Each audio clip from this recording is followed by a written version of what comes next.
You mentioned in your interview that one of the most formative books you read was The Alchemist. Oh, yeah. Why was that very formative for you? Well, again, my dad was from Costa Rica, and he was big on trying to pass the language down to us. That would be Spanish. And growing up, my dad was like, okay, you really need to read this book. It's a great book. It was one of his favorite books. He said, you need to read this in Spanish. So it was the first book that I read in Spanish. And it wasn't until years later, because I probably fumbled through it as like a teenager. I was like, this is a great book, whatever. I finished it. I finished a book, check mark, that was in Spanish. And it wasn't until years later, probably in college, where I listened to it on Audible.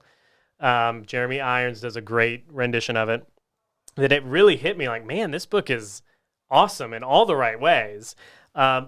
Part of it is that whole idea of following your dreams. And he says several times in the book, like every person has a role to play in the history of the world. And you're just trying to figure out, what yours is.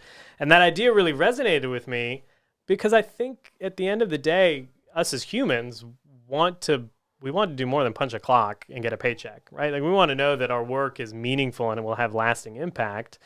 And part of that, at least for me, is figuring out like what is my role in the greater fabric of society and what am I doing not just to make material wealth for myself and for my family, but like what am I going to do that when I'm dead and gone, the world will have been a better place because I was in it.